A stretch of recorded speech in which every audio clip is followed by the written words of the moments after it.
The office of the High Council smelled like cold stone and old decisions. Zirath 9 had sat in that room many times over the course of his long career, and each time it felt the same: heavy, formal, and just slightly uncomfortable, as if the chairs had been designed to make you want to leave quickly and not ask questions. He was 312 years old. He had observed 46 civilizations across 9 star systems. He had written reports on species that breathed sulfur, species that communicated through color shifts in their skin, and one particularly strange group that had no concept of individual identity and simply moved in large, slow groups like living clouds. He thought he had seen everything worth seeing. He had not expected to be sent to watch humans. The counselor who gave him the assignment was a thin creature named Vassarin, with pale silver eyes and a habit of speaking without ever quite looking at the person he was talking to. He slid a datapad across the table and said, in a flat and bored tone, that the situation in the Helian sector had grown complicated. The Drath Khan, a warlike and expanding species that the Galactic Assembly had been trying to contain diplomatically for the better part of a decade, had begun pushing into territories near human-controlled space. The humans had responded by sending warships. The Assembly wanted an observer on one of those ships. Zirath 9 looked at the datapad. He looked at Vassarin. He asked carefully why this assignment had come to him. Vassarin almost smiled. He said that Zirath 9 was experienced, dependable, and most importantly, available. He also said, and without any particular concern in his voice, that the Assembly largely expected the human vessel to be destroyed within the first engagement. The report, therefore, would be short. The assignment would not take long. Zirath 9 took the datapad. He did not feel good about it. He was allowed to bring 2 junior observers with him. He chose Pelex, a young researcher from a soft-spoken insect species called the Mivari, who had 6 thin arms, enormous dark eyes, and a nervous habit of clicking his secondary fingers when he was anxious. He also chose Draven, a tall and angular creature from the collective's analytical division, who processed information like a machine and had the emotional warmth of deep space. Between the two of them, Zirath 9 felt he had a reasonable team. Pelex would notice things, Draven would measure them, and Zirath 9 himself would try to make sense of whatever was left over. They traveled to the human warship aboard a small diplomatic shuttle, which docked with the vessel 3 days before it was scheduled to reach the contested region of the Helian sector. The ship was called the DFC-7 Resolute. It was a mid-sized destroyer by human military standards, long and gray and slightly blunt at the nose, covered in sensor arrays and weapons ports that pointed outward in every direction like the ship was permanently ready for an argument. It was not a beautiful vessel, but it had a certain heaviness to it, a sense of mass and seriousness that Zirath 9 noted without quite knowing what to do with. The captain who met them at the docking bay was a man named Cole Hargrove. He was not especially tall, but he had the kind of presence that filled a room without trying. His hair was cut short and going gray at the sides. His handshake, when he offered it to Zirath 9, who had read about the custom and was prepared for it, was firm and quick.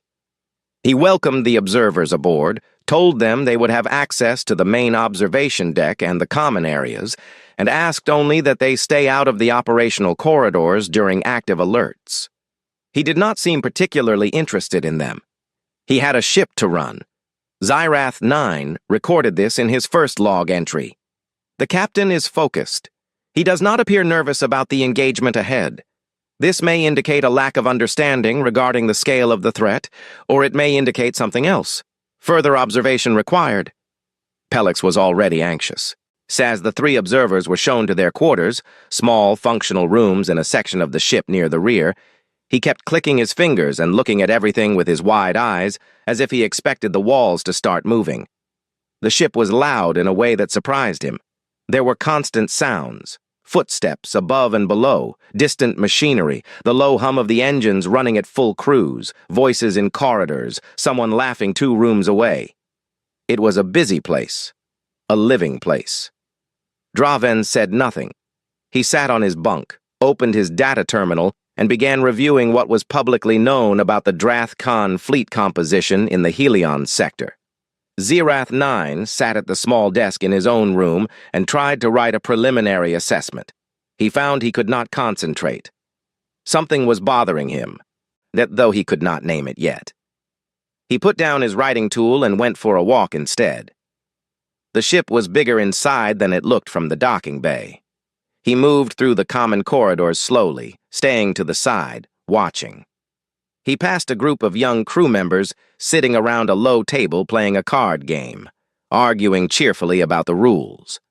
He passed a woman, he would later learn her name was Laura Voss, who was showing a younger man named Danny Ortega how to hold a small stringed instrument properly, adjusting his fingers on the neck of it with patient, careful hands. The music that came out was not quite right yet, a little rough and uneven, but she kept encouraging him. He passed the ship's small kitchen area, where a large man with a gray beard, the weapons officer, and Ed Calloway, was making something that smelled strongly of spices, arguing quietly with himself about the correct amount of something he was stirring into a pot.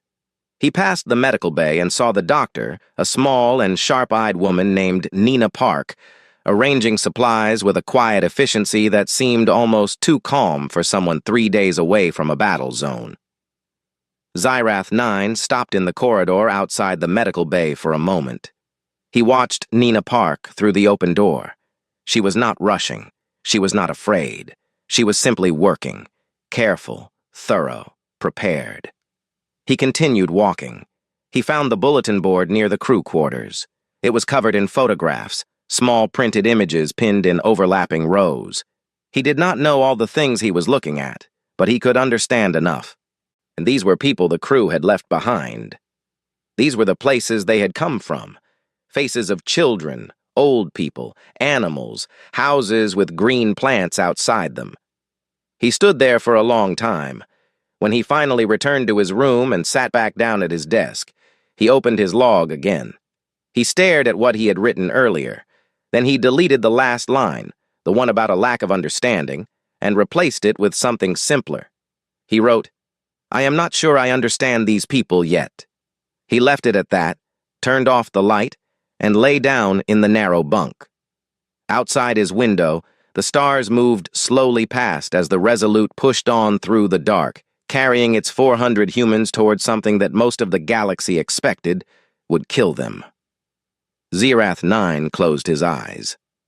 And he did not sleep well. The next 2 days passed more slowly than Zirath 9 expected. He had assumed there would be little to observe before the actual engagement. A warship preparing for battle, he had imagined, would be a tense and silent place. Crew members sitting at their stations, running calculations, doing whatever humans did when they were waiting to fight something 3 times their size.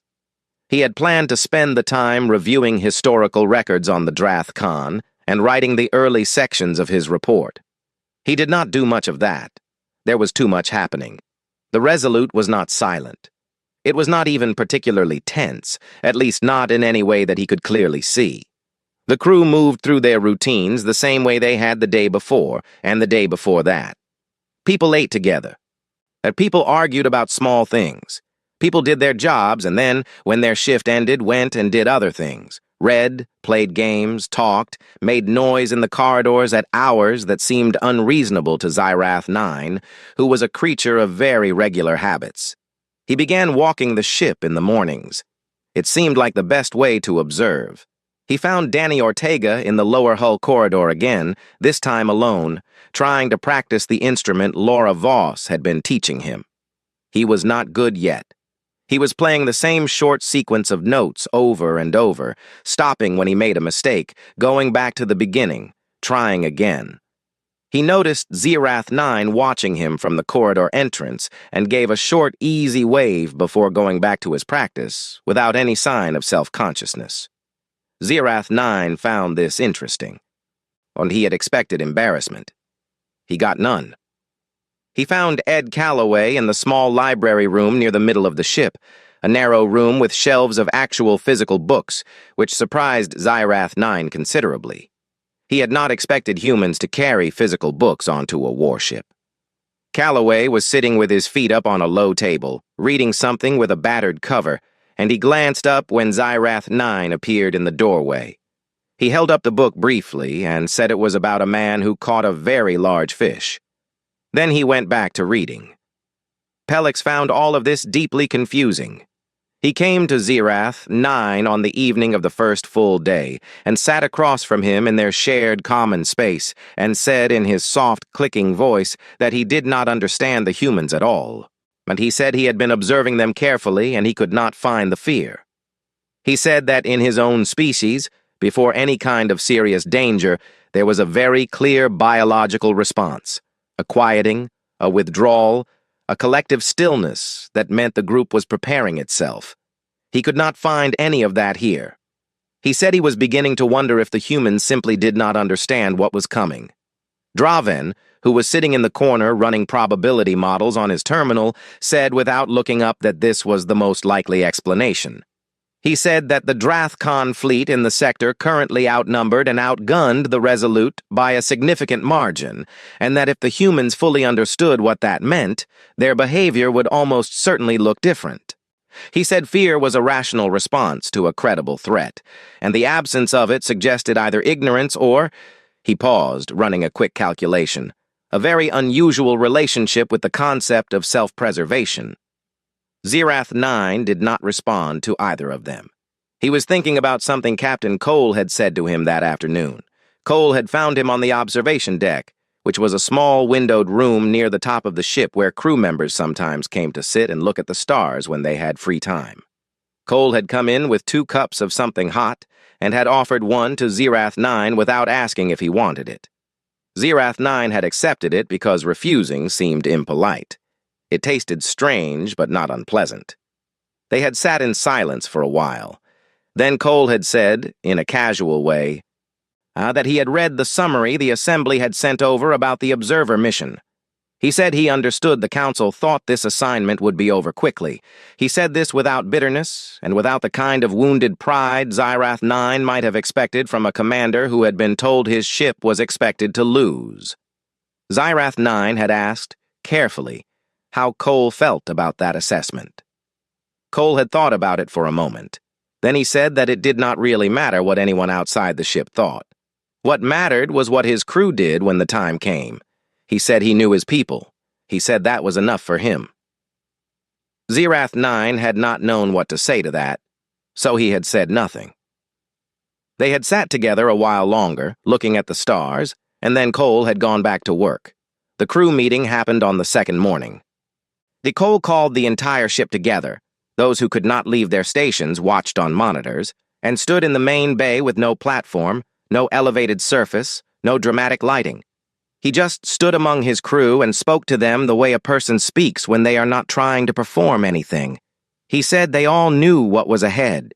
He said they all knew what was at stake in the Helion sector and why the Resolute had been sent there. He did not say it was going to be easy. He did not say they were going to win. He said, do your jobs, watch out for each other, and trust the person next to you. That was all. The room did not cheer. It went quiet, not the quiet of people who are frightened, but the quiet of people who have already decided something and do not need to say it out loud. Xyrath 9 was standing at the back of the bay when this happened. Pellix was beside him, and he heard Pellix make a very small sound, not a word, just a sound, the kind of sound his species made when something was difficult to process. That evening, Xyrath 9 walked past the bulletin board again. He stopped, the same way he had the first night. He looked at the photographs for a long time. He had been thinking about them since he first saw them. He thought about the fact that every person on this ship had something waiting for them somewhere, a face, a place, a life that existed outside these gray walls and this slow movement through the dark toward something dangerous. He thought about what it meant to carry all of that with you and still keep going forward. He went back to his room. He opened his log. He sat for a while without writing anything. Then he wrote, I have been an observer for a very long time. I have watched a great many species face a great many things. But I am finding it difficult to write about these humans in the way I was trained to write. They are not behaving the way the data suggested they would. They are not preparing for death. They are not pretending the danger does not exist. They are doing something else, something I do not yet have the right word for. He stopped, read it back, then added one more line. I am going to keep watching. Outside, the stars shifted very slightly as the Resolute adjusted its course. 1 day left. The crew slept, some of them. The engines ran. The photographs on the bulletin board did not move. The ship kept going forward. The alert came 12 hours early. The Zirath 9 was in his room reviewing old field notes when the ship's alarm system activated. A deep, repeating sound that moved through the walls and floors like something alive. He was on his feet before he had fully decided to stand. He had heard many alarm systems in his career. This one had a different quality to it. It was not panicked. It was simply loud and clear, the way a voice sounds when it has something important to say and wants to be sure everyone hears it. He moved into the corridor and nearly collided with Pelix, who had come out of his own room with all 6 of his arms half raised in the posture his species took when startled. Draven appeared a moment later, already calm, already carrying his data terminal. A crew member, a young woman Zirath 9 did not know by name, stopped briefly and told them that the Drathkon fleet had appeared on sensors ahead of schedule. She told them to get to the observation chamber on Deck 3. Then she kept moving, already running, in the direction of whatever her own station was. They found the observation chamber and sealed themselves in. It was a reinforced room with thick, shielded glass along one full wall, designed exactly for situations like this. Situations where someone needed to watch without being in the way. Zirath 9 stood at the glass. Pelix stood beside him. Draven sat down and opened his terminal. Outside, space was dark and quiet. For about 4 minutes, nothing happened. Then it did. The Drathkon ships came out of their faster-than-light transit in a pattern that Zirath 9 recognized from tactical records, a widespread formation meant to surround and cut off retreat. They were large. He had known from the data that they were large, but seeing them against the actual darkness of space was different from reading about them. They were dark-hulled and irregular in shape, with long trailing structures at the rear that served as additional weapons arrays. They moved with a kind of slow, heavy confidence, the way something moves when it does not expect to be challenged. There were 14 of them. Draven looked up from his terminal and said, without any particular emotion, that he had completed his probability assessment. He said that based on current fleet composition, firepower comparison, hull integrity ratings, and crew size, the Resolute had a survival probability of slightly below 4%. He said this in the same tone he might use to report the outside temperature. Pelix made a very quiet sound and pressed all 6 of his hands flat against the glass. Zirath 9 said nothing. He was watching the Resolute's bridge through the internal monitor mounted in the corner of the observation chamber. He could see Cole Hargrove. The captain was standing at the main display, looking at the same 14 ships that Zirath 9 was looking at. His expression was not afraid. It was not reckless either. It was focused. The kind of focused that meant a person had moved past thinking about what might happen and was only thinking about what to do. Cole pressed the ship-wide channel and said 5 words. Battle stations. Oh, let's get to work.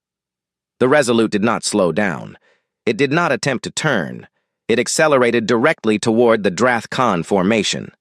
Zirath 9 grabbed the edge of the observation frame with both hands. The first exchange of weapons fire lit up the dark outside the window like the beginning of something that could not be stopped. The Drathkon ships opened fire in a coordinated pattern. Several impacts hit the Resolute in rapid succession, each one landing with a vibration that ran through the floor and up through Zirath 9's feet and into his bones. Pelix made a sharp, high sound and pressed himself against the back wall. Draven's terminal screen flickered. Damage reports began coming in over the bridge monitor, but the Resolute fired back.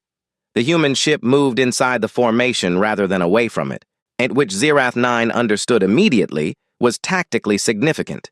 At close range, the larger Drathkon vessels could not bring all of their weapons to bear without risking hitting each other. It was a dangerous move. It required getting very close to things that were trying to kill you. But it was not random. It was deliberate.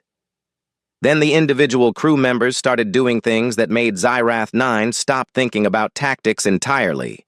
The bridge monitor showed that a coolant line in the lower engine section had ruptured, a serious problem, the kind that could cause a chain failure in the reactor system within minutes. The repair team was not going to reach it in time through the main corridor because a secondary fire had blocked the route. On the internal camera feed, the Xyrath 9 watched Danny Ortega, the same young man he had seen practicing music in the corridor 2 days ago, appear on a different screen. He was on a maintenance crawlway, a narrow tunnel that ran parallel to the main corridor, barely wide enough for a person to move through. There was smoke coming from one end of it. He went in anyway. He moved through it with the kind of speed that did not leave room for hesitation. He reached the valve.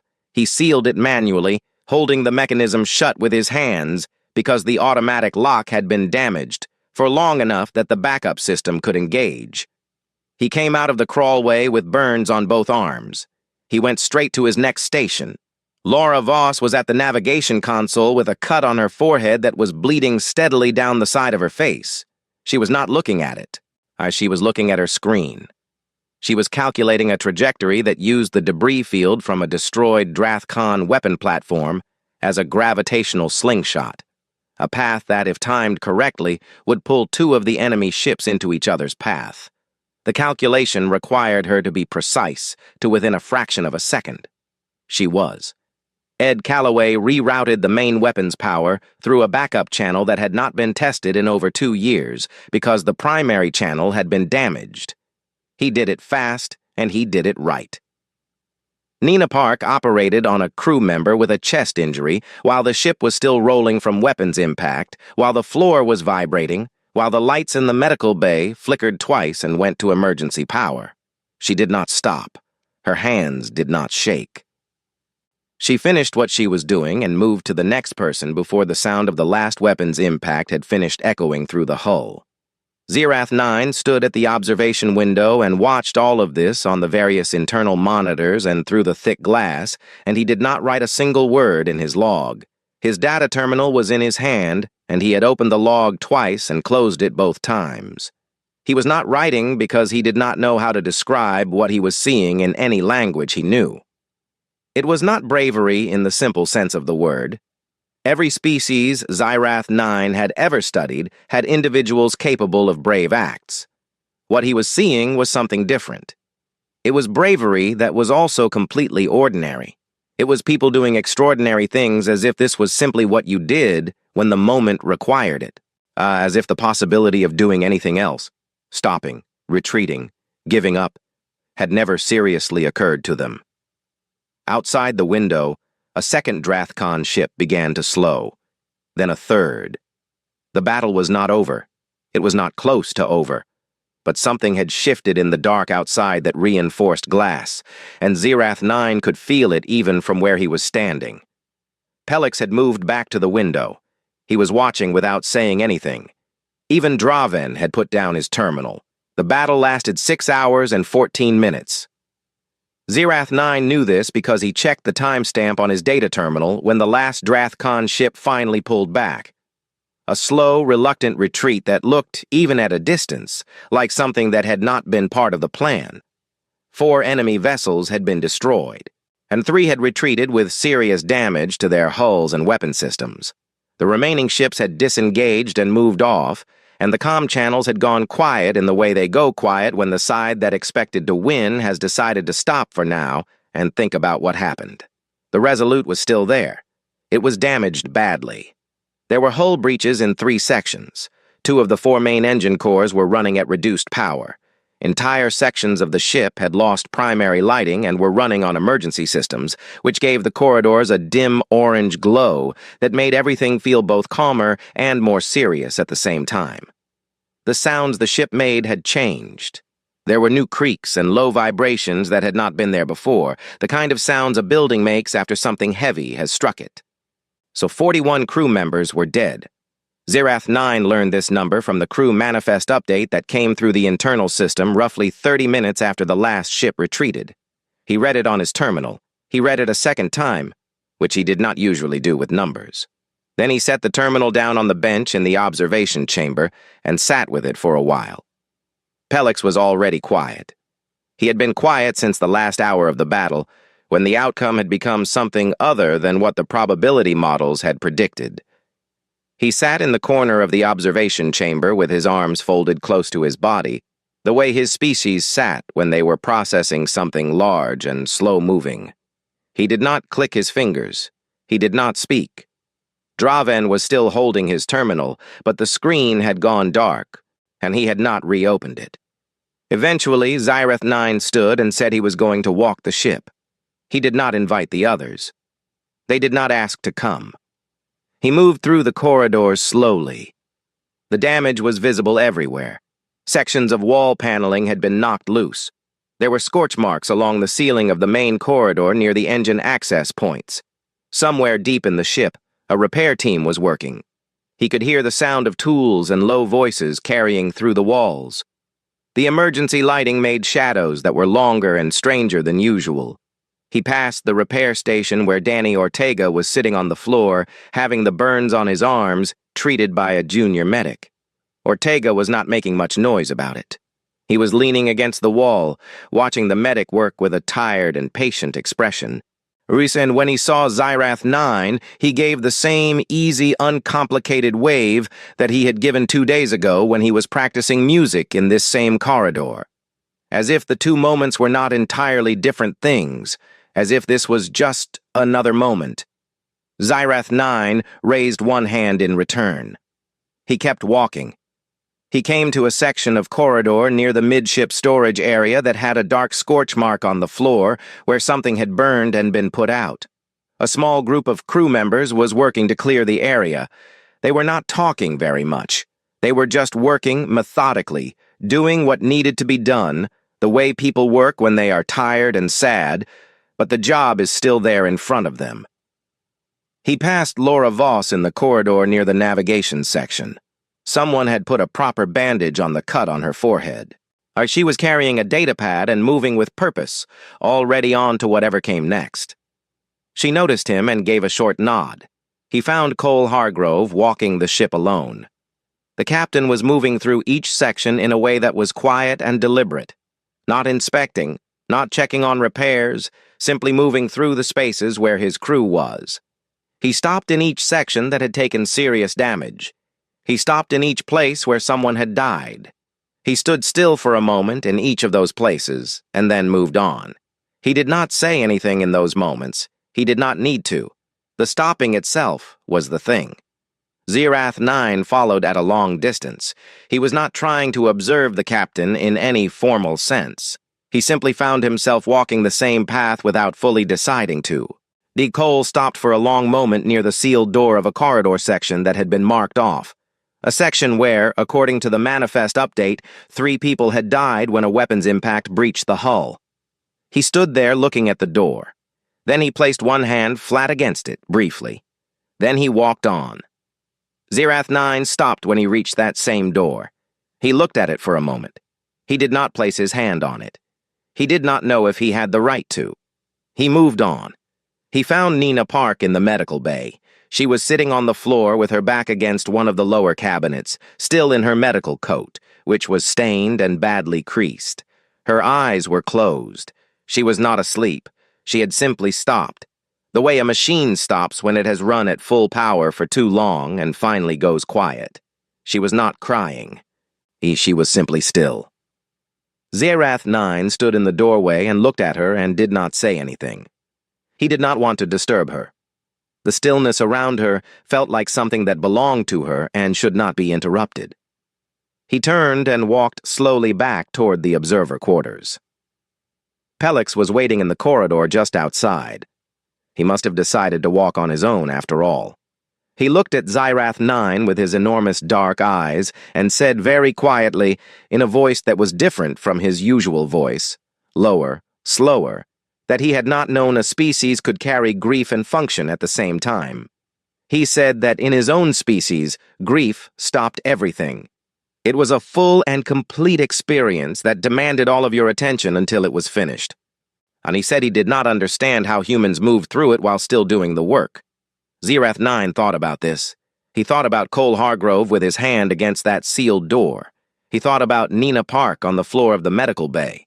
He thought about Danny Ortega waving from the floor while a medic treated burns on his arms. He said he did not think the humans were moving past the grief.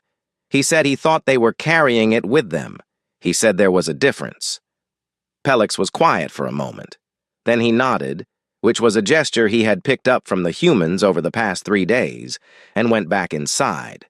That evening, and it still felt like evening, though the ship's time system had been disrupted by the damage to some of the lighting controls, Zerath 9 was brought to the crew dining area by a young crew member who said simply that the captain had asked if the observers wanted to eat with them.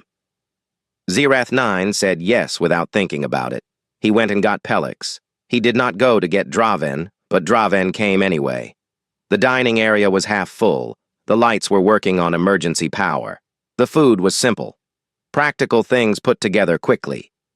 But the table was loud and warm and full of people who had just spent 6 hours trying not to die, who had watched friends die, who were sitting with all of that inside them and were still passing things to each other across the table and calling each other's names and laughing, actually laughing, at something Ed Calloway had said, which Zerath 9 did not fully understand, but which was clearly something about the look on a Drathcon pilot's face when the slingshot maneuver had sent 2 of their ships off course.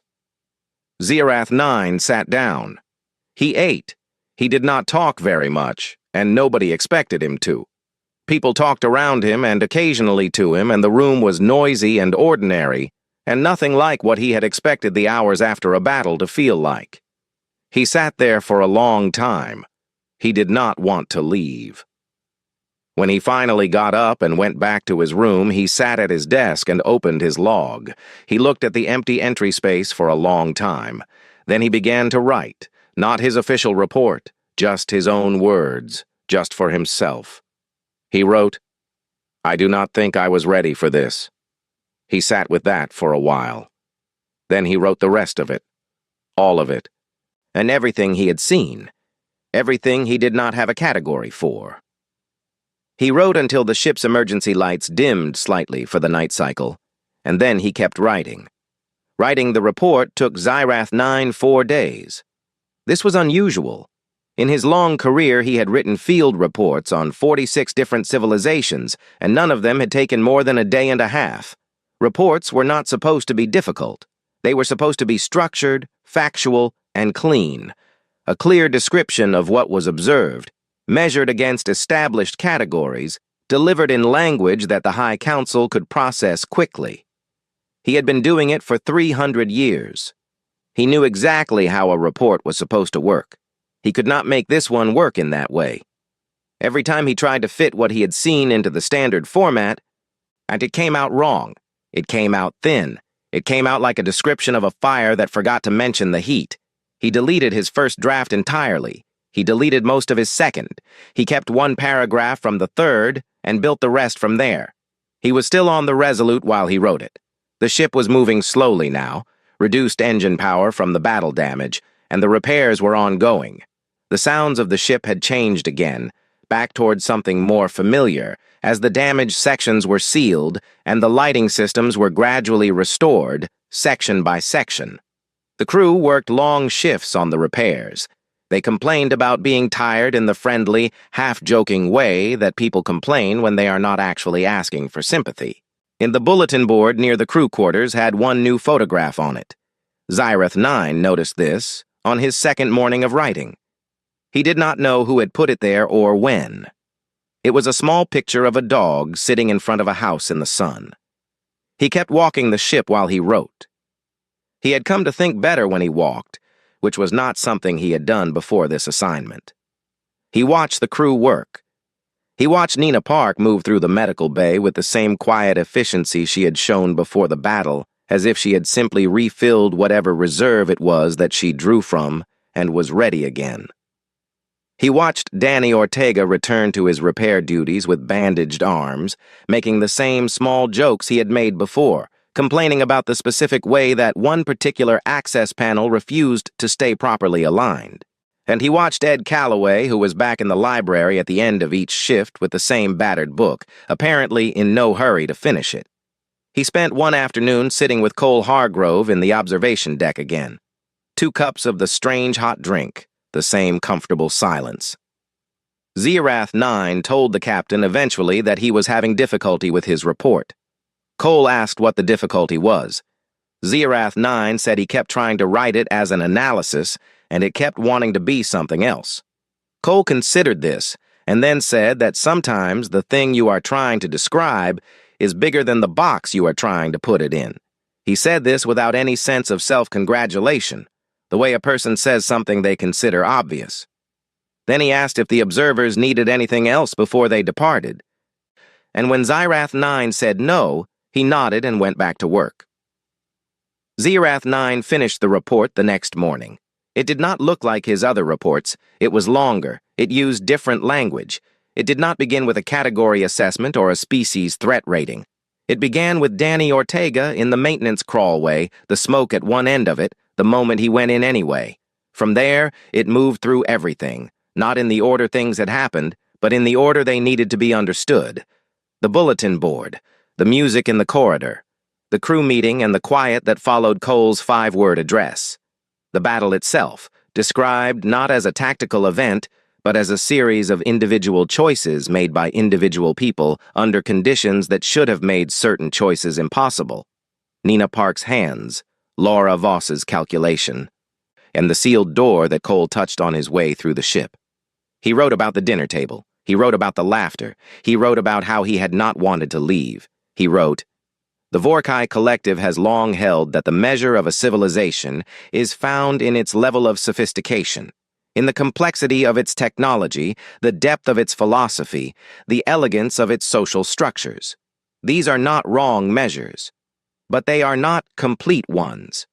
What I observed aboard the Resolute suggests that there is another measure, one we have perhaps underweighted or overlooked entirely, the question of what a species does for each other. Not in theory, not in its formal documents or its stated values, but in practice, in the actual moments when it is hardest. Humans in those moments do not abandon each other.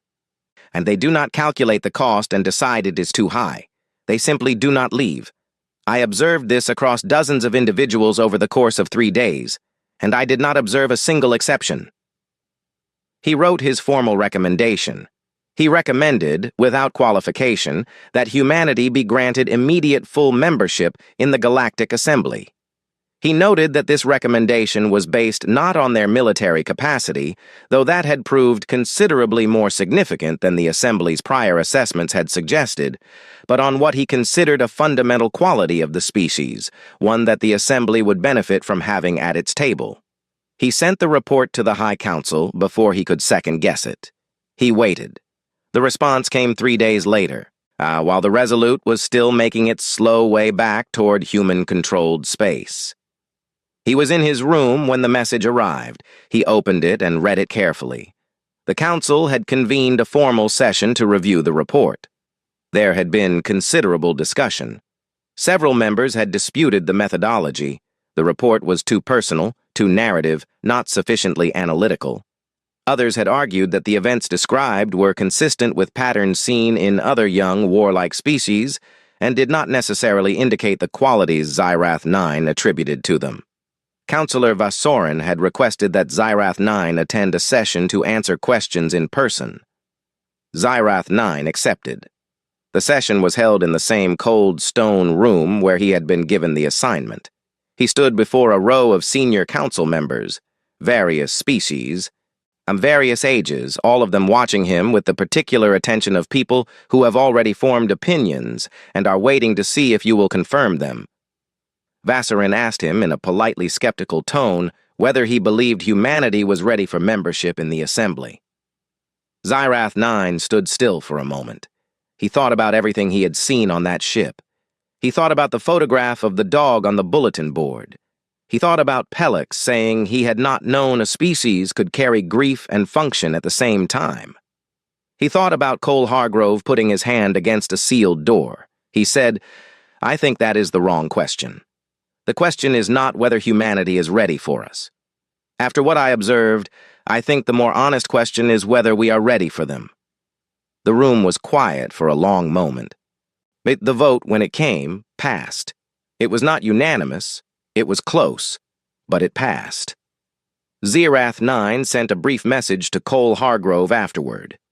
It was not long.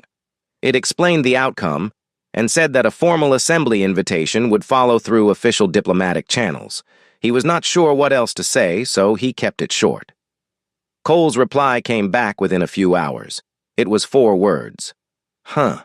Good for us." Zirath 9 read it twice. Then, for the first time in what felt like a very long time, he smiled. A slow, small, unfamiliar expression that he had picked up somewhere on that battered ship without quite noticing. He filed the response in his records. He closed the folder. He sat quietly in his office for a while and did not immediately start on anything else. Outside, somewhere on a ship still being repaired, Danny Ortega was probably practicing his music. Ed Calloway was probably reading. Nina Park was probably working. Cole Hargrove was probably doing the same thing he was always doing, which was exactly what needed to be done.